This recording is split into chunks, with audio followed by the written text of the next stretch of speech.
Nous allons commencer tout de suite avec José Menendez, qui est actif ici au García Lorca, mais qui est aussi coordinateur de la section belge de Izquierda Unida, qui est également un collectif qui regroupe plusieurs mouvements politiques de gauche en Espagne.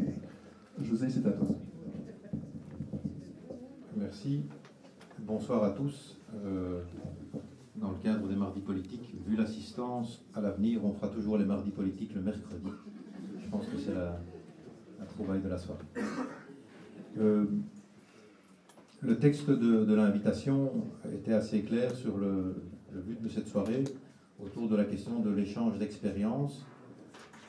C'est un des termes que, dans d'autres domaines, vous entendez aussi utiliser, et par rapport auquel c'est un de ces termes dont je me demande s'ils ne sont pas un petit peu d'inspiration du système que nous vivons, c'est-à-dire qu'on peut tout échanger, y compris l'expérience, et qu'on pourrait se contenter d'échanges d'expérience. Et donc, notamment en partant de cette réflexion, je vais essayer de faire aussi de mon intervention quelque chose qui conduise à des prises de position et à des engagements. Pardon ? Oui. Au-delà du récit d'expérience quand même, ou en tout cas du récit de ce qui se passe en Espagne, puisque c'est quand même un des objectifs. Je vais donc essayer de brosser, pour permettre de comprendre certains points d'engagement que je développerai à la fin, un tableau qui est plutôt un tableau sur les 4 dernières années, c'est-à-dire les années qui nous séparent de 2008, dont je dirai tout de suite pourquoi je choisis cette date. Ça ne me permettra pas dans les 10 minutes d'accorder beaucoup d'importance peut-être à l'essentiel, c'est à ce qui se passe pour le moment en Espagne, notamment dans les Asturies. Certains m'en ont parlé dès qu'on est entré. Vous savez qu'un conflit important est en train d'affecter un secteur qui, pour des tas de raisons, est stratégique dans la région, en Espagne et peut-être en Europe aussi. Cette année, nous fêtons 50 ans des grèves de 62 dans les Asturies. Des grèves de mines importantes, et comme je ne pourrais pas beaucoup en parler vu le temps qui est imparti, je voulais simplement rendre hommage aux camarades qui là-bas sont, aux camarades et à la population en général qui est là-bas mobilisée contre ce qui est une iniquité de plus, puisque 200 millions d'euros sont refusés alors même qu'on vient de verser 23 milliards d'euros à une corporation bancaire espagnole. Voilà, donc je voudrais simplement reprendre à partir de 2008 et d'abord situer quelques faits saillants de l'évolution sociale, économique et politique en Espagne.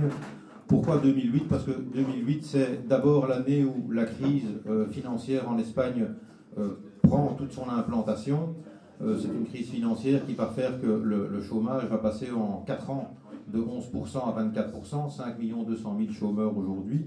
Et en Espagne, il y a une particularité de cette crise financière, c'est qu'elle est extrêmement imbriquée avec le secteur de l'immobilier, avec le secteur de la construction de logements, ce que certains appellent le secteur de l'immobilier. Et ça a une conséquence directe, c'est que dans la mesure où la crise financière, les mécanismes de spéculation sont imbriqués avec la brique et avec le vrai travail qu'il y a derrière, la crise financière en Espagne devient tout de suite une crise de l'économie réelle. C'est-à-dire qu'en affectant la trame du secteur de la construction, en faisant tomber cette bulle, on fait tomber aussi les sources d'emplois importantes que ce secteur avait créées. On peut évidemment s'interroger sur l'intérêt de développer l'économie d'un pays de manière aussi univoque sur un secteur unique, mais soit. Donc la crise financière en Espagne, c'est tout de suite beaucoup de chômage, donc 25% de chômeurs aujourd'hui, dans un contexte où évidemment la couverture sociale, pour l'appeler d'une manière ou d'une autre, n'est absolument pas la même qu'ici, puisque après quelques mois, en Espagne, on n'a plus du tout droit au chômage, et on se retrouve tout simplement à la soupe populaire ou à l'assistance publique.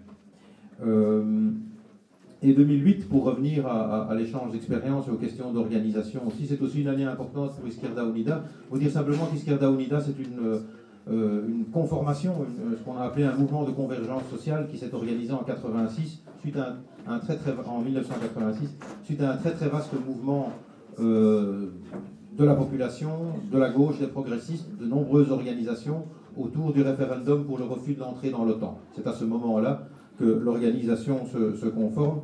Au départ, de nombreuses organisations, vous voyez poindre aussi des éléments qui me permettront tout de suite de faire le lien avec ce que nous vivons à Bruxelles en fin d'exposé. Cette organisation, en 2008, sort d'une période extrêmement compliquée.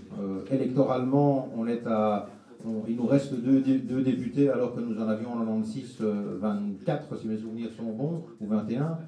Nous n'avons plus que 3,7% des voix aux élections fédérales, et en interne, l'organisation est très très fortement clivée pour des raisons idéologiques qu'on pourrait résumer. Je dirais qu'une partie de l'organisation souhaite que l'on resitue au centre du débat de l'organisation le clivage entre le capital et le travail, l'opposition, la question des classes, etc.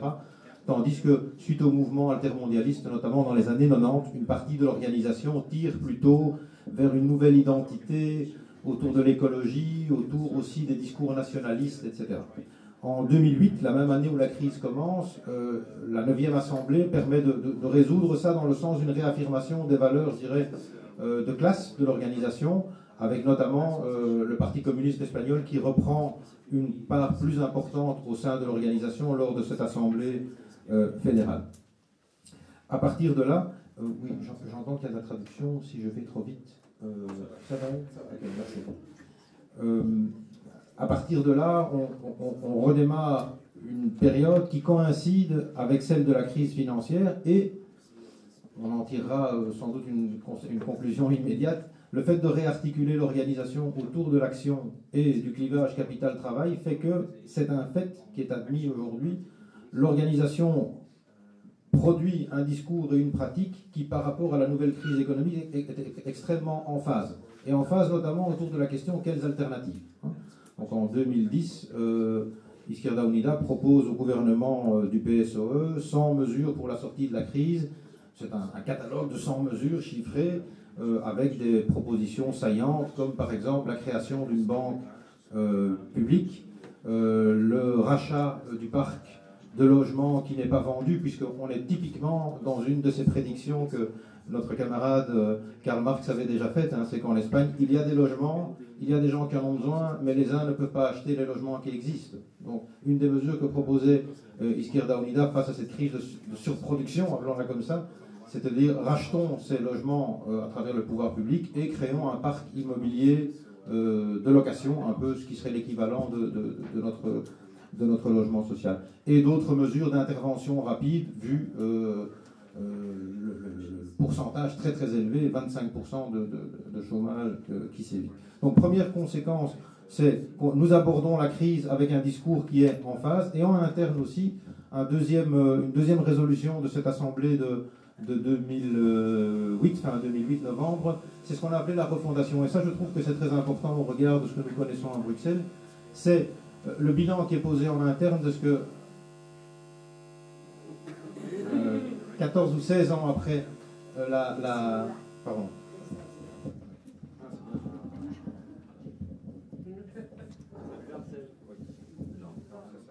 Je peux parler comme ça peut-être? C'est plus difficile pour la traduction. Oui, la traduction à l'extérieur. J'ai un mégaphone dans le coffre. C'est un bon militant. La voiture est garée loin. Oui, ce processus de refondation qui fait partie des résolutions de cette Assemblée et qui vise à ce que, après la création en 86, on sent bien que cette idée de mouvement large, ouvert sur la société, de convergence, qui est autre chose qu'un parti, qui est un rassemblement de forces, qui détermine un cadre commun d'action avec des règles, etc., que cet élan-là est émoussé. Alors on décide de l'intérieur de le relancer, c'est-à-dire essentiellement trois choses: de régler des conflits internes, ça il y en a toujours, mais surtout d'ouvrir un processus de concertation avec les organisations sociales, les syndicats bien sûr, mais aussi tout le tissu associatif, de réactiver les groupes, les forums internes d'élaboration programmatique qui fonctionnaient encore très bien dans les années 60 et qui se sont éteints, de sorte qu'on puisse retrouver ce caractère, non pas de parti politique, des partis politiques, mais de lieu de convergence de la société et d'organisation politique. Alors, un autre élément, il me reste 2 minutes, merci.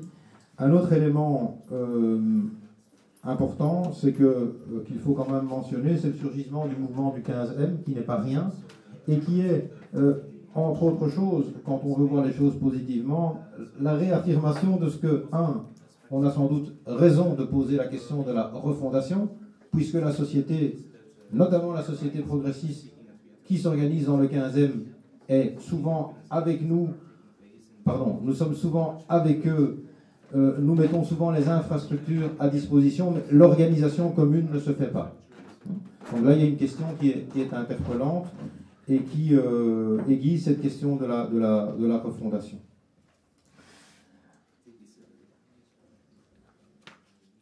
Oui, peut-être une remarque aussi, c'est que le fait d'avoir un discours clair vers l'extérieur a désormais depuis 4 ans un avantage direct, dans la mesure où on a rouvert ce processus de refondation, c'est que notre capacité dialectique inénarrable dans la gauche fait qu'elle se concentre beaucoup plus sur la reconstruction de l'organisation et les enjeux qui sont liés là, notamment à travers les alliances électorales parfois aussi, plutôt que sur des querelles byzantines, sur un discours extérieur qui, pour le moment, est désormais beaucoup plus clair. C'est vrai aussi que la situation étant beaucoup plus polarisée, capital-travail, ça rend les choses relativement plus faciles.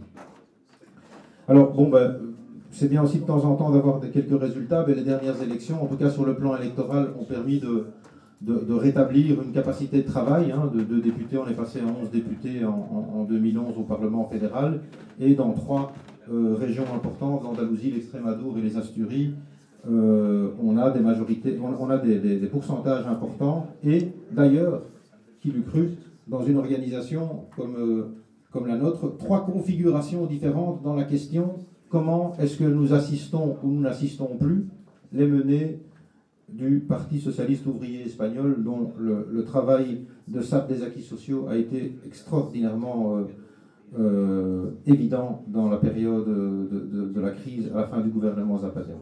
Alors voilà, ça sont quelques éléments de contexte, et puis au départ de ça, quelques éléments, poursuivons les termes du système jusqu'au bout, transférables de cette expérience peut-être, c'est que, oui, effectivement, la dynamique de convergence des gauches est difficile.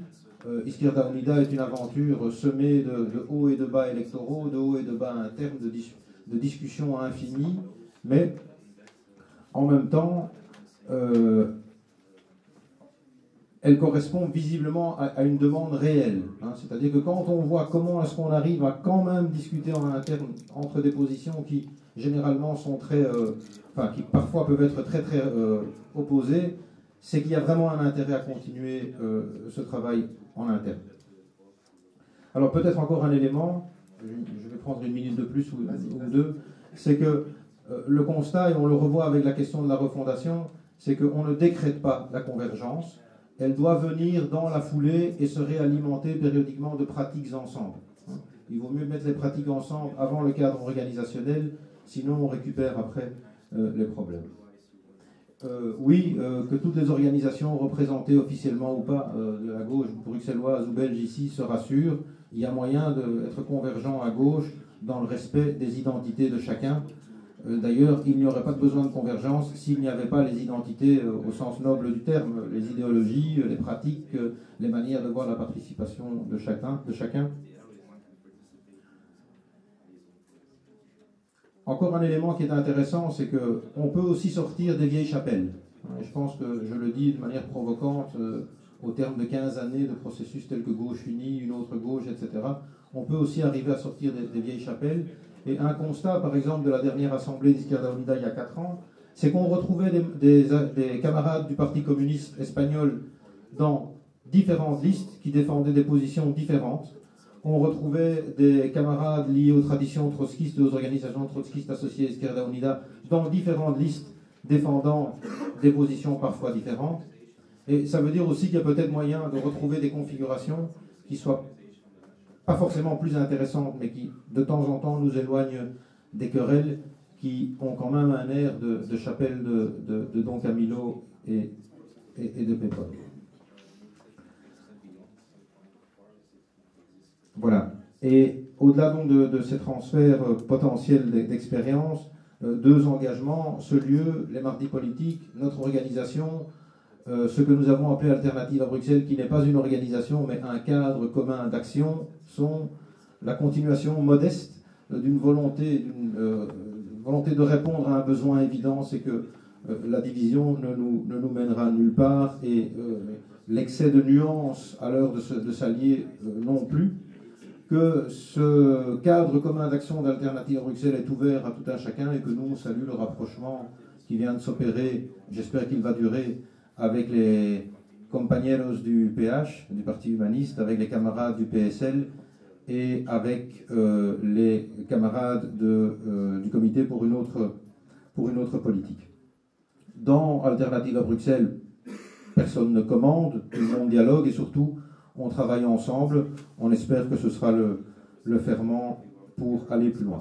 Deuxième élément et troisième élément pour conclure, au niveau des engagements, dans Alternative à Bruxelles, l'engagement à explorer d'ici, en regardant vers l'avenir, beaucoup plus finement le terrain du travail associatif, où de nombreux progressistes s'esquintent à longueur de journée et ils vont le voir de plus en plus à résoudre dans des structures les contradictions d'un système qui les épuise et par rapport auquel ils auront de plus en plus besoin d'un relais. Dernier élément, rappelons-nous que Bruxelles continue à être une terre d'immigration, que de nouvelles migrations arrivent et que là aussi, dans cette recomposition de la gauche, même si ce n'est pas le plus simple des problèmes, il faudrait que nous en tenions compte. Nous sommes une ville où la gauche doit être transnationale au départ, ou sinon elle continuera à ne pas être. En tout cas, à ne pas être suffisamment représentée ou représentée.